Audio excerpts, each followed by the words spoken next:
conversando, porque a gente sabe que você que está aí do outro lado, muito da nossa audiência é composta por empreendedores, pequenos, médios e grandes também.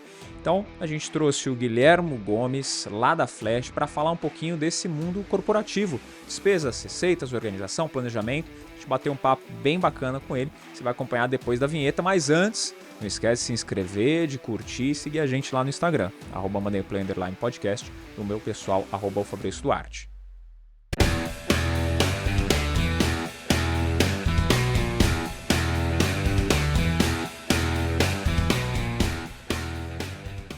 Eu estou aqui com o Guilhermo Gomes, que é sócio fundador da Flash Expense. Muito bem-vindo, Guilhermo. Obrigado, Fabrício. Obrigado aí à administração e organização do Moneyplay pelo convite. Será um prazer compartilhar hoje aqui um tempo com vocês falando acerca de despesas e custos. Prazer é nosso e, sim, a gente vai falar de um tema que é um pouquinho diferente do que a gente costuma falar com os nossos ouvintes, nossos espectadores aqui. A gente fala muito de investimento, a parte mais para a pessoa física do investidor, a gente vai falar um pouquinho mais do outro lado da PJ, né? Não especificamente de investimentos, mas um pouquinho mais sobre empresas, custos e tudo mais. E eu já quero começar com uma pergunta, Guilhermo, que é um pouco complicada para a pessoa física responder, a pessoa jurídica deve ser mais complicada ainda, que é a grande diferença entre as despesas corporativas fixas e as variáveis. Qual que é a grande diferença entre elas?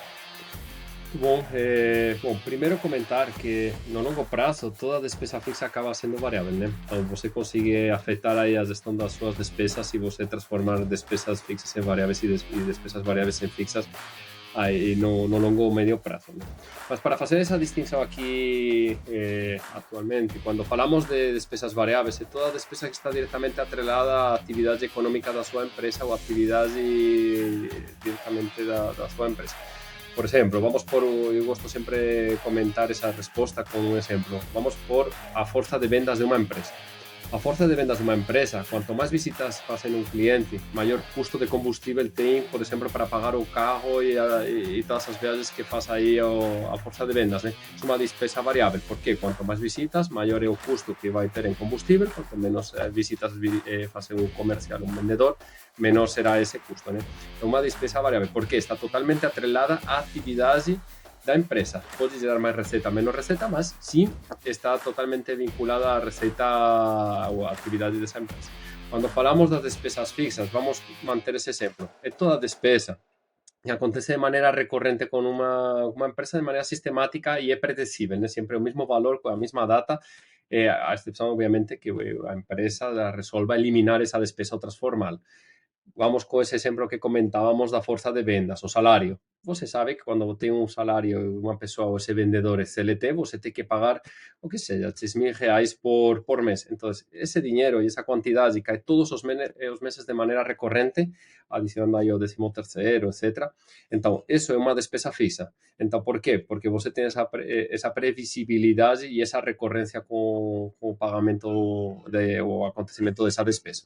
Certo. E as despesas, tanto as fixas quanto as variáveis para a empresa, elas têm uma grande influência ali na ponta quando a gente vai olhar para o investimento que essa empresa pode fazer, né? Mas qual que é o grande impacto, né? Ou qual que é a grande influência que esses gastos eles têm nos investimentos das empresas? Então, nos investimentos, no final das contas, quando você faz um investimento, tem que prever muito bem qual vai ser esse impacto na despesa fixa e variável, como você bem comenta aí, Fabrício. O primeiro, quando você faz esse investimento, é o one time, né? Você, quando faz um investimento, não necessariamente uma despesa, porque investimento, temos que distinguir bem entre saída de caixa e despesa, né? Não, uma saída de caixa, não necessariamente na contabilidade de uma empresa ou na DRE, uma despesa. Então, o primeiro impacto que tem que prever exatamente como isso vai ser contabilizado, ou esse investimento vai afetar aí essa despesa fixa ou variável aí na contabilidade e na DRE. Mas, adicionalmente, quando você faz um investimento, as despesas atuais podem afetar de maneira indistinta. Por exemplo, você pode ter uma despesa fixa, você tem todos os meses um custo X de aluguel. Se eu vou fazer um investimento, por exemplo, e compro uma fábrica, posso ter que eliminar esse aluguel. Então, eventualmente, pode eficientizar uma despesa atual e levá-la para esse novo investimento. despesas variáveis, ou mesmo você vai ter um investimento, pode ter que esse investimento ajude, por exemplo, a eficientizar a gestão de uma despesa variável. Por exemplo, posso investir em uma melhoria da minha fabricação de um produto X e eficientiza, por exemplo, o custo de energia, porque é uma fábrica mais nova, tem uma maquinária diferente, que consome menos energia e por aí vai. Então, pode eventualmente também ajudar a eficientizar essa despesa variável, ou o contrário. Pode inicialmente ter atrelado un custo mayor para, sei lá, vou precisar contratar temporariamente X especialistas para ayudar a programar a maquinaria, ayudar a deixarla en funcionamento. Una vez que ya acontece eso, eventualmente posso eliminarla. Entonces, investimento no necesariamente tiene una padronización ahí con afectación las despesas fixas o variables. Simplemente un pouco que ten que ter unha lectura moito exhaustiva para como vai afectar o que tenho hoje e o que vou ter no futuro a partir do que esse investimento vai gerar, tanto no fixo como no variável. Certo. Em alguns momentos ele pode sim, o investimento ser considerado um custo variável para o momento, mas que vai gerar um retorno ali na frente. Efectivamente, más que o custo, como comentaba, investimento que implica unha saída de caixa one time ou eventualmente o parcelado, dependendo un pouco as condicións de pagamento, né, que ten aí o fornecedor do investimento. Mas, por exemplo, cando eu vou comprar unha maquinaria, continuo por exemplo, unha maquinaria que me ajuda a producir con maior eficiencia. Esa maquinaria, por exemplo, o custo son 100 millóns de reais e estimo a vida útil desa maquinaria en 10 anos. Então, vou ter que alocar ese valor da maquinaria parcialmente ao longo de 10 anos, porque, como falaba, a saída de caixa non necesariamente é custo na contabilidade ou na DG. Então, cando eu vou alocar eso no tempo, eu vou fraccionar e aí eso vai virar recorrente para diminuir aí a margem operacional da empresa, como depreciação e amortização. Então, isso é um pouco o primeiro efeito que temos que considerar quando eu vou gerar aí, vou incorrer aí em um investimento. Você falou bastante da parte de reduzir o custo, né? Isso é interessante para as empresas, muitas pensam nisso, né? Ou pelo menos têm a ideia de reduzir custo, montar um planejamento, mas o empreendedor ele tem uma grande dificuldade de montar um planejamento pensando nessa otimização de custos, de despesas da empresa.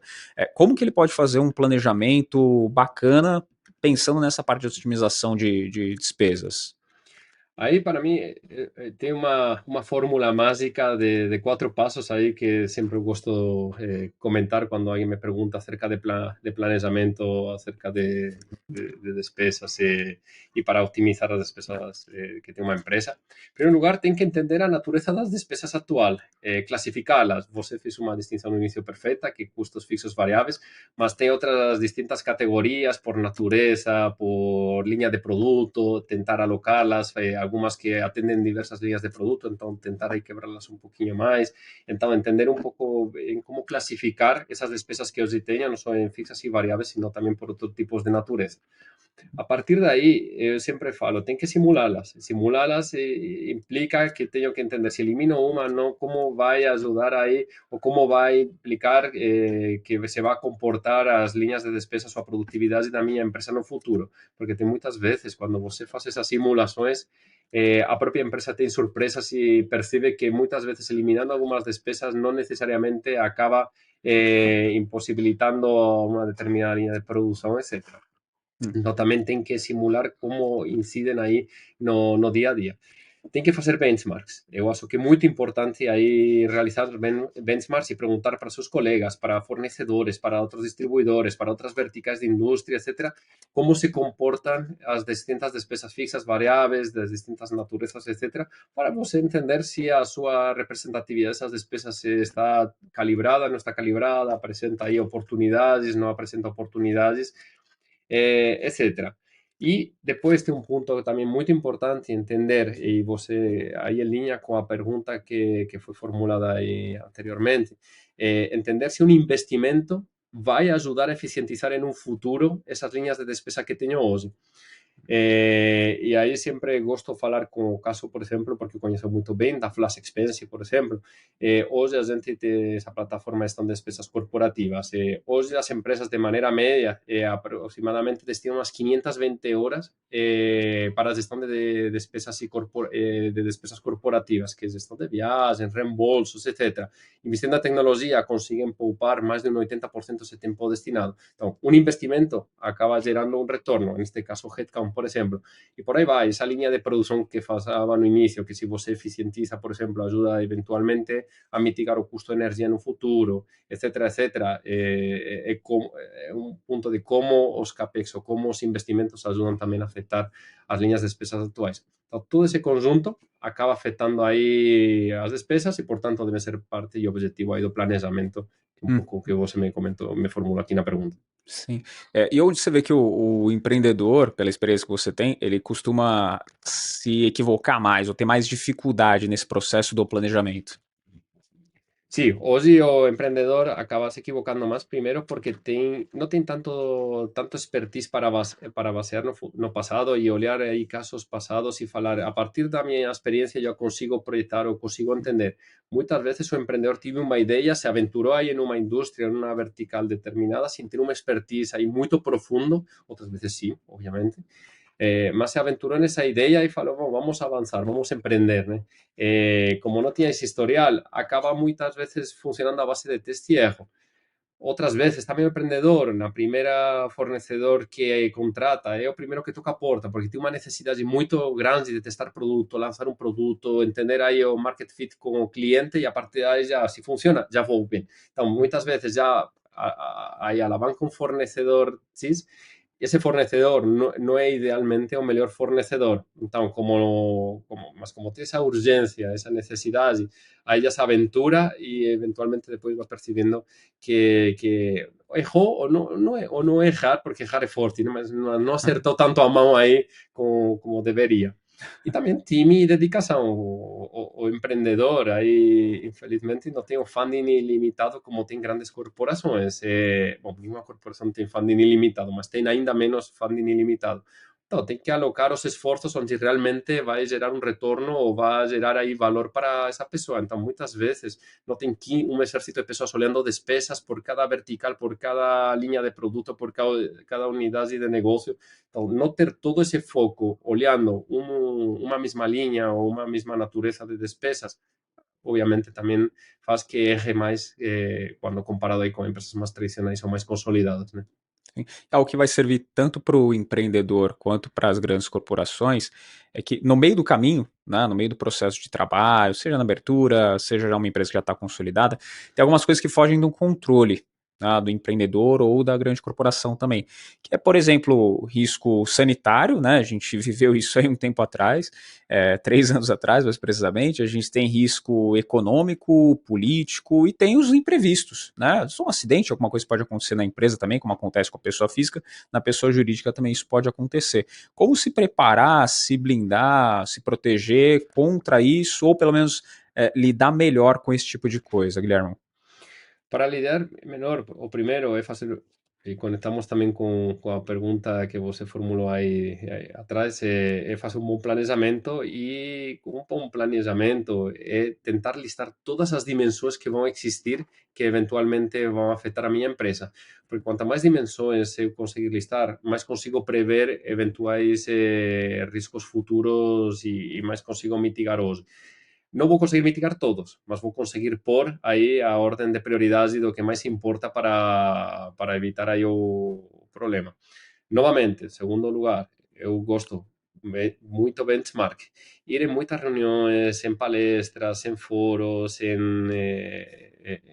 treinamentos, todo tipo de contato com concorrentes. Concorrente não necessariamente é negativo, né? É positivo, porque também alguien ya pasó por ese problema tiempo atrás, entonces eventualmente se aproxima, ouve muito, te pregunta muito, muitas vezes não vai ter resposta, mas tem que perguntar muito até ter a resposta. Aí você vai perceber também quais foram os problemas de outras pessoas e eventualmente extrapolá-los para a sua empresa. Eu acho que isso é um exercício super saudável que eu recomendo para qualquer empreendedor. Para mim, eu acho que foi o que gera mais aprendizados para uma startup ou alguém que está empreendendo, né?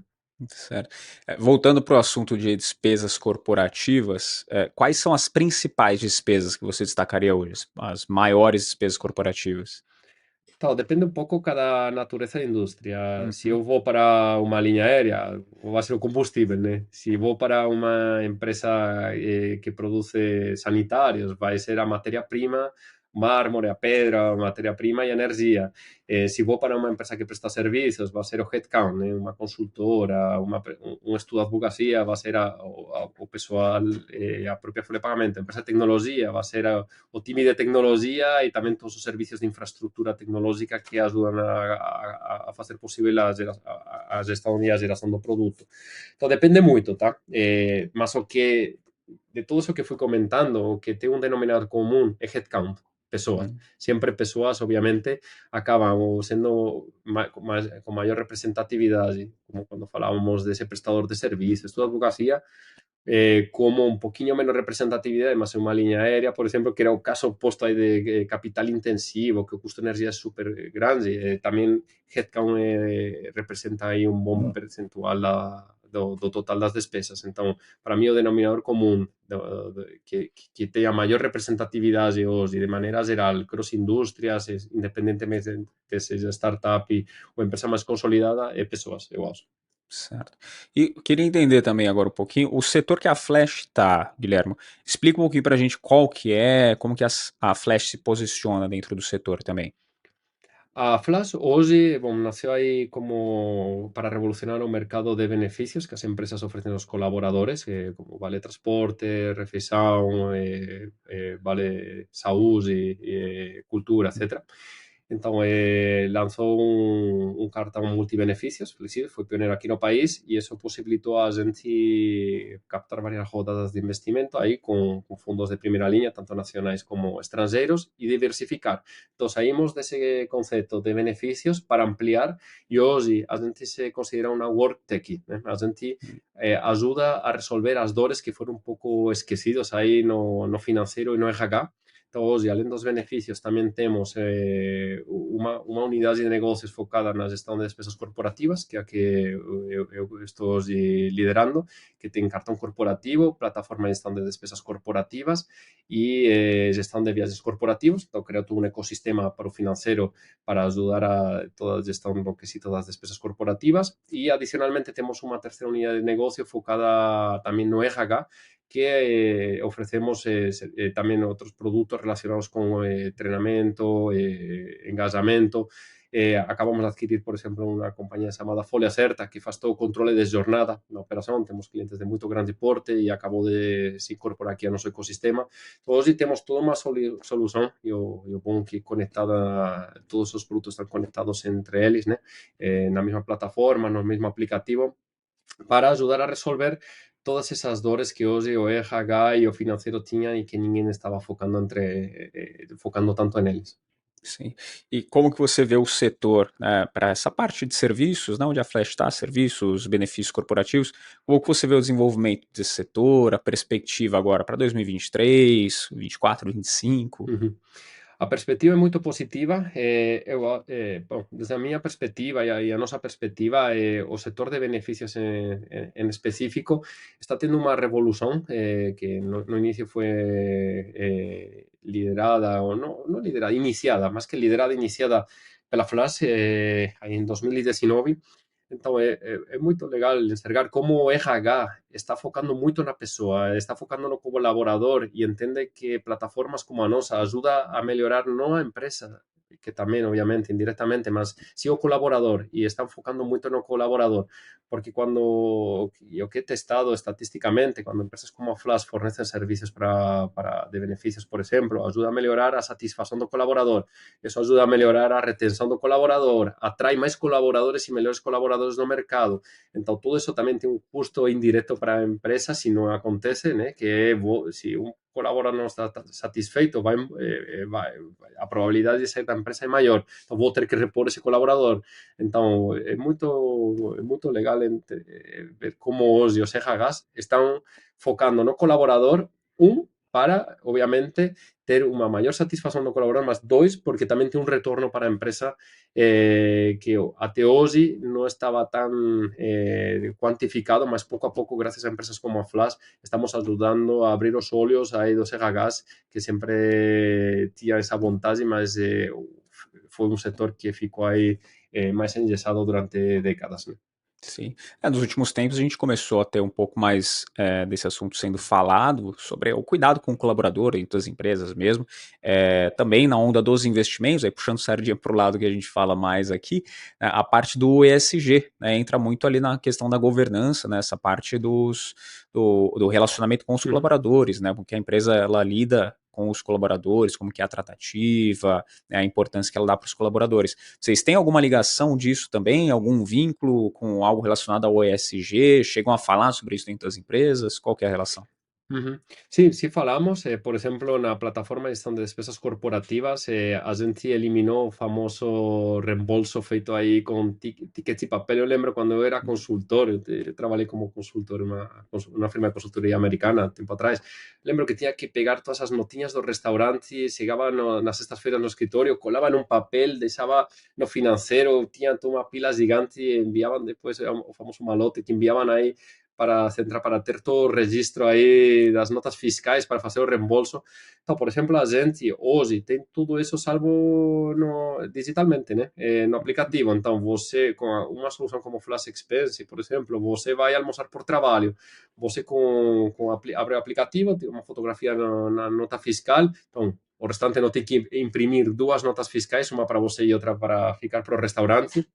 Eso puxa os dados directamente automáticamente por leitor OCR ou leitor automático, já preenche a planilha online, né, para enviar para o seu chefe, já fica todo na nuvem. Quando tiver uma auditoria, fica todo registrado, não existem mais papéis. Então, obviamente, já temos aí uma ação que está atrelada aí com as iniciativas, como você falava. E isso acontece, né, nos papos que a gente tem com o financeiro. Obviamente, a dor que mais resolvemos ajudamos a poupar tempo e mitigar risco pro financeiro, mas indirectamente tamén, e non tan indirectamente, já ajudamos a entrar no quesito aí de sustentabilidade e outras prácticas que cada día ven pegando máis forte nas empresas e é legal enxergar como indirectamente ajudamos tamén outros temas estratégicos, né?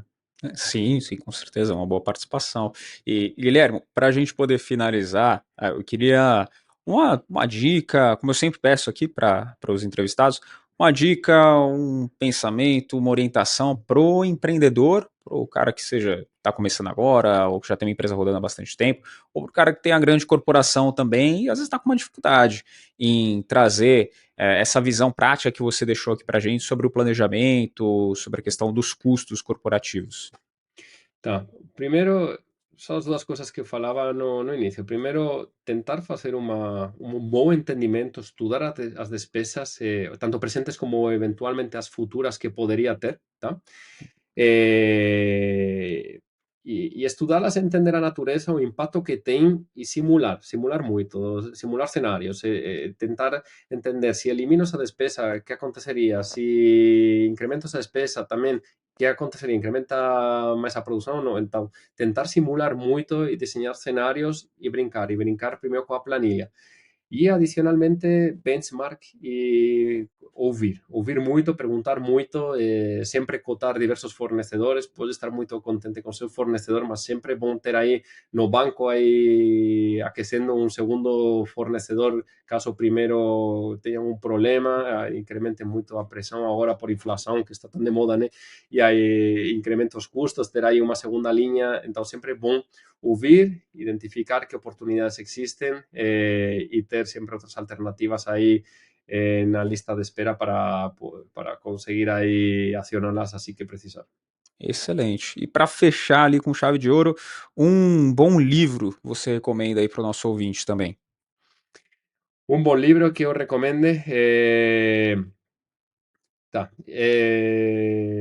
Bom, para mim, sempre o melhor livro que eu já li, que sempre recomendo é 1900. Sempre a recomendação, quando vou neste tipo de eventos, sempre o pessoal acha que vai ir mais na linha corporativa e nunca acabo recomendando corporativo. Eu gosto muito de 1984, de George Orwell, sempre um livro que tiro de cabeceira, eu sempre levo eso para a vida corporativa, para a vida pessoal. Eu acho que é um livro que toda pessoa debe ler porque mostra muito o problema do controle excesivo, o problema de não controlar e entender aí muito bem em que momentos tem que entrar em mais detalhe, menos detalhe, e gosto porque acaba aplicando tanto o quesito pessoal como o quesito corporativo, né? Ótimo, muito bom. Só repete o nome do livro novamente, o pessoal pegar. 1984 e o Uhum. autor é George Orwell. Ótimo. Excelente. Como que o pessoal te encontra, Guilherme? E encontra a Flash também? O meu e-mail é guillermo.gomes, com z, @flashapi.com.br. O nosso site também é a Flash. Pode encontrá-lo no nosso perfil de LinkedIn, Instagram. A gente tem também o site, como comentava. Então, fiquem à vontade de me procurar diretamente ou procurar via o site ou as mídias instituições que acabei de comentar. A gente feliz de contactar e responder todos vocês aí para qualquer tipo de dúvida ou questionamento. Ótimo. Guilherme, muito obrigado pela participação aqui no Money Play. Muito obrigado, Fabrício. Muito obrigado para todo o time Moneyplay. Até a próxima. Tá. E aí, gostou do papo? Já está organizado as suas finanças pessoais e agora também as finanças corporativas? Já tem um planejamento? Você que assiste a gente, que é empreendedor ou quer empreender, já tem mais clara essa visão do que fazer, quais são os passos a dar para conseguir abrir empresa financeiramente saudável? Se você é empresário, empreendedor também, você quer mais conteúdo desse tipo, comenta aqui embaixo. Manda, pô, quero sim, quero saber também sobre investimentos para a empresa, porque a empresa, assim como a pessoa física, também investe, né? Também pode fazer investimentos. Então comenta aqui embaixo se você quiser mais conteúdo nesse tipo. Não esquece de seguir a gente lá no Instagram, @moneyplay_podcast, e o meu pessoal, @ofabrício_duarte também. Você que já é inscrito, já deixou o like lá no comecinho, que eu tenho certeza. Você que não é, clica no botão de se inscrever aqui e deixa o like também, que a gente falou aqui de custos, despesas, e ajudar a gente com like é de graça, né? Então clica no like aí, eu te espero no próximo Money Play. Tchau!